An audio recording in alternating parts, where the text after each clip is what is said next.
Jérémy Bacchi, bonjour. Bonjour. Je suis ravie de vous accueillir au micro de Radio JM pour notre journal politique du lundi. Je rappelle que vous êtes sénateur des Bouches-du-Rhône, inscrit au groupe CRCE, c'est-à-dire communiste républicain citoyen, au sein du Sénat, donc de la Chambre haute. On a bien sûr beaucoup de sujets à voir ensemble. Votre actualité est nombreuse, même si je pense que vous êtes impatient d'avoir bientôt le budget à discuter au Sénat, évidemment. Mais vous avez vraiment votre dernière action concerne l'amélioration de la prise en charge des soins qui sont liés au traitement du cancer du sein, qui a été adopté à l'unanimité le 30 octobre dernier. Je voudrais que vous en disiez un mot au micro de Radio JM. Ben oui, très volontiers. C'est pas tous les jours qu'une loi est adoptée à l'unanimité du Sénat et je m'en réjouis. C'est une loi à l'initiative de nos collègues Yannick Monnet et Fabien Roussel, qui étaient encore députés à l'Assemblée nationale, mais aussi de Katia Poursopoli, sénatrice communiste, qui a porté ce texte au Sénat et qui a essayé de trouver une voie entre tous les groupes de manière transpartisane, totalement transpartisane, pour pouvoir justement rembourser l'intégralité des soins liés à cette pathologie qui fait malheureusement des ravages. Nous étions le mois dernier dans le mois Octobre Rose, qui sensibilise, y compris contre le cancer du sein, mais aussi pour favoriser la prévention, le dépistage précoce, y compris chez les jeunes femmes, de cette maladie qui fait tant de ravages. Donc je me réjouis, mais c'est aussi la démonstration sur des sujets de société qui touchent des dizaines de milliers, voire des centaines de milliers de personnes chaque année. On est capable, quelles que soient nos sensibilités, nos orientations politiques, de trouver des compromis, des consensus et une voie commune. Je trouve que c'est plutôt encourageant, à la fois pour les victimes de ces maladies, mais aussi pour la démocratie elle-même. L'idée est de prendre en charge un peu plus loin que les soins, c'est-à-dire ne serait-ce que les prothèses, enfin il y a beaucoup de choses, le sport, c'est tout ce qui accompagne... tout ce qui est reconstruction au sens large, donc c'est la reconstruction physique évidemment, mais c'est aussi la reconstruction morale, mentale, parce que on sait que lorsqu'on se lance dans des parcours de soins très difficiles, on a des bouleversements dans notre vie familiale, dans notre vie privée, et on a besoin de pouvoir se réadapter à une nouvelle vie après des mois de traitement intensif. Absolument. Avec des conséquences dramatiques. Et je voulais qu'on en dise un mot parce que je trouve ça extrêmement important quand la politique s'empare de sujets de société, comme vous le dites, et arrive à porter les choses aussi loin. On va bien sûr parler un petit peu du budget, même si sur ce budget qui est toujours en discussion pour l'instant au sein de l'Assemblée nationale, qui va ensuite venir chez vous au Palais du Luxembourg, c'est quand même là, on peut le dire, que le gouvernement a ses meilleurs alliés quand même, puisque sur 8 groupes du Sénat, 5 soutiennent l'action de Michel Barnier. Donc, on pense que le budget va plutôt s'écrire au Sénat qu'il ne s'écrit à l'Assemblée nationale. Est-ce qu'il y a des mesures contre lesquelles vous êtes véritablement vent debout, ou est-ce que vous êtes conscient qu'aujourd'hui la France a besoin d'avancer et qu'on risque de se retrouver devant un mur si ce budget ne passe pas? Alors tout d'abord, je sais qu'il y a une commission d'enquête qui est en cours à l'Assemblée nationale sur savoir comment on se retrouve dans une situation de 60 milliards d'euros finalement qu'il manquerait pour boucler le budget. Alors ça, c'est l'ancienne majorité qui est responsable. La majorité et Bruno Le Maire nous expliquait que c'était le meilleur gestionnaire, effectivement, ces dernières années, notamment l'année dernière, au Sénat. Et on est impatient de savoir ce qu'il en est. On est effectivement impatient de savoir ce qu'il en est. Nous, ce que nous considérons, c'est que nous avons besoin, effectivement, d'avoir une gestion saine des comptes publics. On n'est pas dans de la démagogie, ni dans l'idée de raser gratis, mais l'idée, c'est de dire comment on répartit l'effort. Et c'est là-dessus où on va avoir des débats extrêmement fournis au Sénat, comme d'ailleurs il peut en exister à l'Assemblée nationale, pour voir comment on arrive à relancer de manière durable l'économie dans le pays, mais aussi les comptes publics. On a eu un gouvernement et des gouvernements précédents qui ont fait le pari de la politique de l'offre pour pouvoir relancer. Aujourd'hui, on voit bien les limites que cela occasionne, et donc on est, nous, en tout cas sénateurs et sénatrices communistes, dans l'idée de dire comment on arrive à répartir l'effort, et donc ça veut dire une fiscalité plus juste, plus progressive, parce que on pose par exemple le principe de 14 tranches d'imposition pour avoir plus de justice à ce niveau-là. On est aussi sur le maintien évidemment des services publics. J'entends beaucoup de responsables politiques nous dire il faut couper dans les services publics, il y a trop d'argent dépensé là-dessus, c'est une gabegie. Mais les mêmes qui disent ça, je pense à David Lisnard, le maire de Cannes et président de l'AMF, l'association des maires de France, qui fait une tribune pour dénoncer Météo France suite aux intempéries dans sa région, considérant qu'ils n'ont pas été au niveau des enjeux. Mais c'est le même David Lisnard. C'est un mélange des sujets, c'est un mélange des sujets de toute façon. C'est-à-dire que on sait très bien, Jérémy Bacchi, qu'on manque de fonctionnaires, par exemple dans la santé, les hôpitaux. On est tous conscients de ça, mais on est aussi conscient qu'il y a un millefeuille territorial avec un absentéisme très élevé. Vous n'allez pas me dire le contraire. Donc je dis pas qu'il faut stigmatiser tous les fonctionnaires, mais il y a peut-être des endroits sur les fonctionnaires où on peut faire des économies. Mais je donne un exemple très précis. C'est intéressant que vous parliez de la fonction publique hospitalière et de l'absentéisme. Les chiffres de l'absentéisme de la fonction publique d'État... En général, parce que sur les hôpitaux, c'est particulier. Mais je vais donner l'exemple parce que c'est très criant. J'entendais ce week-end les chiffres. Fonction publique d'État, on est inférieur aux salariés du privé en termes d'absentéisme. Là où l'absentéisme explose, c'est dans la fonction publique hospitalière. Et c'est ce qui ramène à une moyenne de 11,5% d'absentéisme chez les fonctionnaires, tout corps confondus. Et quand on regarde encore de plus près, cet absentéisme-là explose à partir de 2020, c'est-à-dire période Covid. Donc on voit bien qu'on a une crise du secteur sanitaire qu'on est incapable d'enrayer aujourd'hui. Et dans la plupart des cas, c'est parce qu'on demande à des salariés de faire plus que le nombre d'heures légales et extra-légales pour pouvoir maintenir l'hôpital à bout de force. Donc l'hôpital, je suis d'accord avec vous, on est tous d'accord sur l'hôpital, mais vous savez très bien que quand je parle de fonctionnariat territorial, je pense aux millefeuilles, métropole, département, région, etc., où on arrive quand même des fois à des usines à gaz. Vous prêchez un convaincu. Nous n'étions pas forcément pour la création d'une métropole, nous, élus communistes des Bouches-du-Rhône à l'époque. On considérait que les intercommunalités suffisaient ça fait quand même jouer beaucoup. un rôle. L'idée, c'est pas de stigmatiser l'ensemble des fonctionnaires, mais de se rendre compte qu'il y a quand même des endroits comme les journées de carence. Ça aussi, on pourrait revenir là-dessus. 3 jours pour un jour, non, il faudrait peut-être que tout le monde soit, le public et le privé soient alignés sur la même chose. Mais en tout cas, vous n'êtes pas vent debout sur certains sujets. Il n'y a pas des sujets qui pour vous sont ne pas dépasser. Sur les jours de carence, par exemple, là aussi, on nous parle des jours de carence. Mais sur les jours de carence, dans les faits, 67% des salariés du privé, par des accords de branche ou des accords d'entreprise, n'ont pas de jours de carence. Donc, si on veut un alignement réel, ça voudrait dire qu'il faudrait que pour qu'on soit totalement équitable, 67% des fonctionnaires n'aient pas les 3 jours de carence. On va déjà demander un jour, ça serait bien. Non mais, vous voyez, donc on aura le débat, on l'a là, bien évidemment, mais on aura le débat. Il faut qu'il y ait le débat. Parce que il faut qu'on arrive à créer, de mon point de vue, de la richesse supplémentaire pour pouvoir avoir des prélèvements supplémentaires. Enfin, on est quand même le pays le plus... Sur la fiscalité, on ne peut plus agir sur la fiscalité. Vous vous rendez bien compte aussi que ça porte atteinte à notre développement économique. J'ai dit qu'il fallait créer de la richesse supplémentaire pour créer de la ressource supplémentaire. Et donc, je crois que le budget doit aussi servir de réflexion sur l'avenir que nous voulons pour la nation. On a parlé de réindustrialisation au moment du Covid. Bien sûr. Est-ce qu'on voit aujourd'hui, à quelques exceptions près, une grande politique de réindustrialisation du pays? Non, malheureusement. On est d'accord. Et donc, et des industries sur notre territoire, ça crée de la ressource, ça crée de la recette. Et de l'emploi, je vais vous faire une confidence. Recette. Je suis un sénateur communiste. Oui. Rien ne me prédispose à rencontrer des grands chefs d'entreprise parce qu'on peut imaginer qu'il y a un fossé entre eux et moi. Je vous assure, je n'ai jamais autant rencontré de grands chefs d'entreprise, des entreprises moyennes et grandes, et y compris de PME, au cours des derniers mois et au cours des dernières années.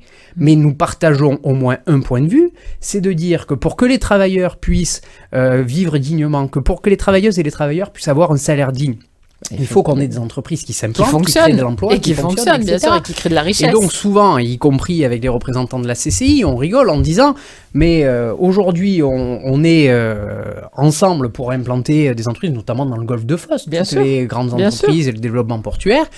Peut-être que demain on sera en face l'un de l'autre parce que moi je défendrai l'augmentation de salaire des salariés et vous me direz mais c'est pas possible aujourd'hui, etc. Mais l'urgence de l'urgence, c'est de développer le tissu économique et créer de l'emploi. Et je crois que ça, au Sénat, on est capable d'avoir dans un climat apaisé ce genre de débat. Le climat est beaucoup plus apaisé au Sénat, il n'y a aucun doute là-dessus. Clairement. En revanche, Jérémy Bacchi, en préparant cette interview, je me suis interrogée sur un communiqué de presse de votre groupe, c'est-à-dire le CRCE, qui date des 17 et 18 septembre dernier, parlant, je cite, en parlant de l'intervention du ciel par les avions, par les avions justement israéliens, parlant d'attentats, je cite, terroristes au Liban perpétrés par le gouvernement de Netanyahou. Les bras m'en sont tombés. Est-ce qu'on a la même conception, vous et moi, en tout cas votre groupe politique et nous-mêmes, de l'attentat terroriste et de ce qu'est le terrorisme? Écoutez, moi je vais parler à mon nom si vous le Bien permettez, sûr. puisque c'est à moi que vous posez la question. Moi j'ai toujours considéré que une armée régulière ne pouvait pas être d'une manière ou d'une autre taxée de terrorisme. On est d'accord sur cette définition. Moi je le suis. Donc il faudrait peut-être le leur dire au groupe politique. Je ferai passer le message. En revanche, là où pour le coup je considère que je suis très interrogatif sur la politique de Netanyahou, et notamment aujourd'hui, c'est-à-dire qu'on avait, suite aux attentats terroristes du 7 octobre, une riposte légitime d'Israël en disant on va enrayer le Hamas et tous les ennemis d'Israël.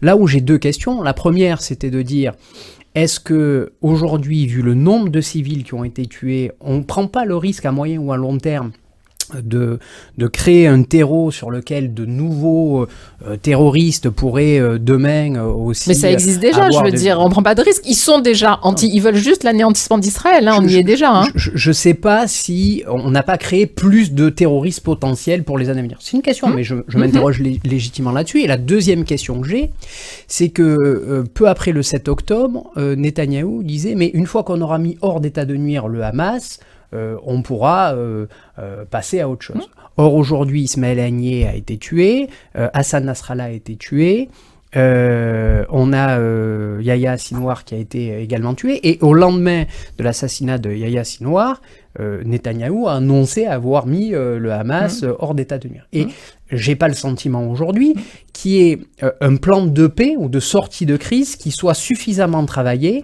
Et je m'interroge sur la poursuite. Voilà. Jérémy Baki, je représente pas l'État d'Israël. Non, vous savez, mais en tout cas, ce qui est sûr, c'est que, les attaques ne se sont pas arrêtées. Il y a toujours autant de missiles qui sont envoyés sur l'État d'Israël. Donc, comment vous voulez négocier? Et surtout avec qui? Il n'y a plus personne. Donc, ce communiqué de presse est juste scandaleux. Mais je défends pas. Voilà. Mais vous me promettez d'en parler. Je vous fais la promesse, dès demain, je serai à Paris. Écoutez, moi, cette réponse me convient tout à fait. Juste d'une phrase, si vous permettez, je pense qu'il y a du côté palestinien et du côté israélien des bonnes volontés qui veulent travailler à la paix et qui veulent vivre en sécurité les uns à côté des autres. Et ça a toujours été ma position. C'est l'espoir que nous avons tous. Et aujourd'hui, ce que je regrette, mais de part et d'autre, c'est que j'entends peu de voix sur un processus de paix ou des propositions ou des pistes, ne serait-ce que des pistes évoquées. Je sais qu'il y a des représentants du Parti travailliste, d'anciens ministres de Netanyahou qui ont travaillé ces derniers jours et ces dernières semaines là-dessus, et je suis plutôt satisfait que ce soit le cas, mais je crois qu'on a besoin, y compris en Europe, y compris dans le reste du monde, où on est moins en prise malheureusement, mais c'est une réalité aussi avec la dureté de ce que vivent et les Israéliens et les Palestiniens, de faire avancer ces voies pour la paix. En tout cas, ça a toujours été. De toute façon, il faudra bien. Il faudra bien. Après, vous savez, quand plus d'une centaine d'otages est toujours retenu, c'est difficile de discuter avec des terroristes en face de vous. J'ai jamais dit qu'il fallait non, mais on est d'accord avec le Hamas. On est d'accord. Mais bon, c'est eux qui ont les terroristes, qui ont les otages. Donc ça va être un petit peu compliqué. Mais bon, espérons que les choses s'arrangent. Je voulais qu'on parle aussi de la France en général, et Marseille est concernée avec cette espèce de maladie qui gangrène le pays, qu'on appelle le narcotrafic, l'explosion de la violence qui l'accompagne. On a même entendu notre ministre de l'Intérieur parler de mexicanisation du pays. Je voulais savoir ce que vous pensiez de ce terme employé, ce que vous pensez de cette réalité et de cette réalité marseillaise aussi. C'est une réalité, on a à peu près sur l'année 2023 450 narco-homicides, c'est comme ça désormais qu'on les appelle, ce qui permet de quantifier précisément, soit à peu près la moitié des homicides dans tout le pays. C'est colossal, et nous avons 10% de ces narco-homicides qui sont issus des Bouches-du-Rhône. Donc c'est au-dessus pas mal quand même, d'une moyenne nationale. On a aujourd'hui à faire face à des mafias, il faut employer le terme, ce sont des mafias organisées, structurées à l'échelle régionale, à l'échelle nationale et même à l'échelle mondiale. On voit bien les différentes ramifications.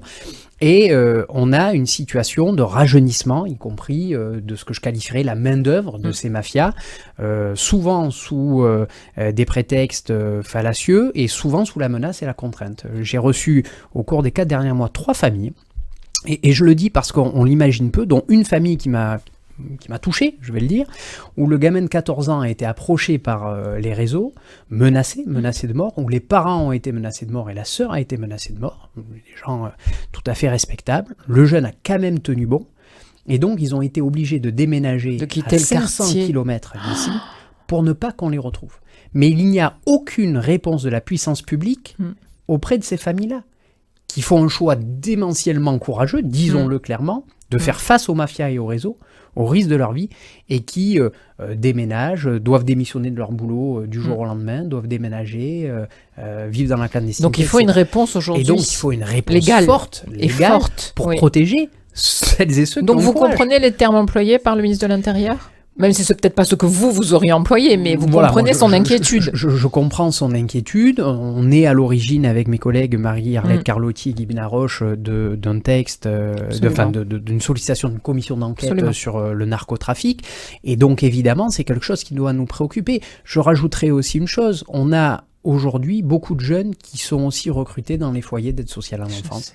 Et ça pose beaucoup de questions. Et ces mêmes mafias, on se rend compte, et c'est le problème de demain, mais qui est déjà aujourd'hui et qui me fend évidemment le cœur aussi, de la prostitution des mineurs, et notamment des mineurs de moins de 15 ans, où ces réseaux-là vont dans ces foyers d'aide sociale à l'enfance et prostituent de force un certain nombre de gamines, nationalement, pas que dans nos départements. On peut encore agir ? Évidemment. Il faut agir. Est-ce que ça doit pas être une priorité ? Enfin, mais ça doit être ce que dit le ministre de l'Intérieur, ça l'est. De mon point de vue, ça doit être la priorité des priorités. Mais pour cela, il faut aussi, et j'alerte là-dessus, faire attention à notre diplomatie. Aujourd'hui, l'essentiel de la marchandise vient par exemple du Royaume du Maroc. Bien sûr. Le président de la République qui était au Maroc il y a quelques jours. Ça s'est très bien passé visiblement. Et c'est très bien. Mais je ne crois pas que ce sujet-là ait été soulevé. Mais je suis quasiment persuadé qu'il ne l'a pas été. Le Maroc a d'ailleurs légalisé sa production de cannabis il y a deux ans de ça, ou 18 mois de ça. Ce qui facilite beaucoup les choses pour eux. Beaucoup de choses. Et on voit bien comment le Royaume du Maroc est capable de faire un chantage sur la question migratoire par rapport aux questions de contrôle marchandises. Et on voit bien comment l'Union européenne, et la France aussi, sont fébriles sur la question migratoire et donc osent peu être offensifs sur la question de la marchandise et de la drogue. Et donc c'est très compliqué. Mais il y a un travail de diplomatie, c'est pas qu'un travail dans les quartiers. Absolument, mais je suis tout à fait d'accord avec du local au global, il faut qu'on prenne cette question dans son ensemble. C'est vrai. Alors d'autres sujets, c'est vrai qu'on a beaucoup de sujets internationaux. Il y a je pense que vous avez certainement envie de dire un mot sur cette terrible tragédie qui se passe en Espagne et qui soulève bien des questions. Pourquoi ça n'a pas été mieux anticipé ? Qu'est-ce qu'il faut faire ? Où on en est aujourd'hui ? Est-ce qu'il ne faut pas être beaucoup plus en amont avec le réchauffement climatique et agir partout en Europe aujourd'hui. Après, dans le monde aussi, mais déjà, occupons-nous de l'Europe. Effectivement, alors je connais moins bien le système de météorologique espagnol que français, mais j'imagine qu'il est assez similaire. Je ne veux pas accabler les salariés de la météo espagnole ou en France, quand on leur demande de faire plus avec moins de moyens. Et c'est malheureusement ce qui est arrivé, y compris dans le sud-est et dans l'Ardèche ces dernières semaines, où des inondations monstres ont lieu. La vraie question, c'est qu'on risque d'avoir aujourd'hui des crues centenaires de plus en plus fréquentes et donc plus centenaires et de plus en plus violentes. Et donc ça nécessite qu'on ait une réflexion sur tout l'urbanisme de nos communes, en disant, bon, ce qui était peut-être il y a 30 ou 40 ans envisageable parce qu'on n'avait pas ou peu de risques, parce que le cours d'eau, parce que la bétonisation des sols faisait qu'on pouvait, la non-bétonisation des sols faisait que la terre absorbait un certain nombre de pluies, etc., n'est plus le cas aujourd'hui. Il faut qu'on ait une photographie réelle de l'ensemble des risques et réactualiser. Complètement. Parce que, il faut complètement revoir les choses, et même, comme vous dites, à l'échelle européenne. Et avancer là-dessus. Parce que une fois qu'on a une photographie très précise, département par département, commune par commune, ce qui est en partie le cas au niveau des PPRI, etc. Mais on est capable d'agir en amont sur la création de bassins de rétention, sur la capacité à éventuellement détourner des cours d'eau, je sais que c'est pas populaire, mais parfois à faire des expropriations, mais moyennant indemnisation. Bien sûr, mais c'est toujours le cas. De maisons dont on pourrait considérer qu'elles font courir tous ces bassins de rétention, comme c'est pas simple. Le problème, c'est qu'il va falloir prendre des décisions fortes et les imposer. Mais il faut faire preuve de courage au risque d'être impopulaire aujourd'hui pour éviter d'être impopulaire parce qu'on a laissé faire et qu'il y a des morts après. Absolument. Allez, on finit avec un sujet qui nous préoccupe tous, nous occupe et nous préoccupe, ce sont les élections aux États-Unis, puisque on y est, c'est vraiment les dernières heures. On le sait que demain, ces élections, de toute façon, on a deux candidats coude à coude. Rassurez-vous, je ne vais pas vous demander de vous prononcer pour l'un ou pour l'autre, même si je pense savoir pour qui vous allez vous prononcer. On va avoir des semaines difficiles parce que ça va pas être tranché d'un coup. On le sait très bien que ça va jouer à très peu de voix. Mais ce qui m'intéresse, c'est les relations avec la France. Les relations avec le président de la République, Emmanuel Macron, avec Joe Biden. Enfin, on a vraiment l'impression qu'aujourd'hui, pour les États-Unis, la France n'existe plus, mais existe assez peu, et que plus ça va, plus les États-Unis sont de moins en moins concernés par l'Europe. Qu'en pensez-vous, Jérémy Bacchi ? J'en pense que c'est en partie vrai. Je serais peut-être moins nuancé, moins nuancé. plus affirmatif. J'ai le sentiment, et j'espère me tromper, que depuis quelques années, la diplomatie française perd du terrain. C'est vrai pour les États-Unis, mais c'est vrai pour l'ensemble du monde, Bien et que la sûr. parole de la France compte malheureusement moins dans le monde que ce qu'elle pouvait compter il y a 10, 15 ou 20 ans en arrière. Et je crois que c'est un recul qui est extrêmement préoccupant. Voilà, je le dis ici, au-delà du clivage politique d'ailleurs. Je crois que la question de la place de la France dans le monde, j'allais dire, doit concerner tout l'acte républicain et tout l'éventail des partis politiques français. Et je crois que malheureusement là-dessus, ça fait maintenant quelques années que nous avons reculé. L'élection américaine aura nécessairement des conséquences sur la diplomatie avec l'Europe et avec la France.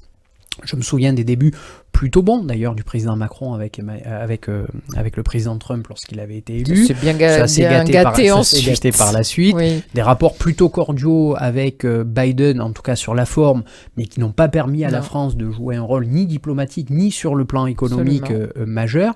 Moi j'ai plutôt le sentiment, et ne croyez pas qu'en disant ça je soutienne l'élection de Donald Trump, mais que Donald Trump a, en tout cas dans son premier mandat, une vision de l'Europe et de l'Asie beaucoup moins marquée ou interventionniste que ce que peuvent l'avoir les démocrates. En revanche, il a une vision beaucoup plus interventionniste sur le continent américain et d'Amérique latine. Qui est plus préoccupant. Qui est plus préoccupant par ailleurs, mais où les intérêts français sont moins nombreux que sur les autres continents dont je parle. Et il m'est arrivé de voyager ces derniers temps, notamment en Asie du Sud-Est.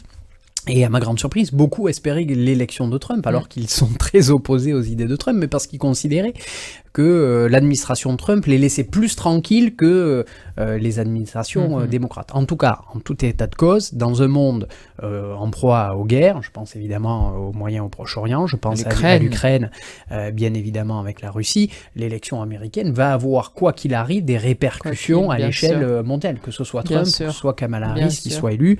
En tout cas, il faut que la France arrive, au-delà de qui sera le président des États-Unis, à retrouver un rôle majeur dans la diplomatie mondiale, un rôle qu'elle n'aurait jamais dû céder de mon point de vue. Absolument. Merci beaucoup, Jérémy Bacchi, d'avoir répondu à ces questions. À très bientôt. À bientôt.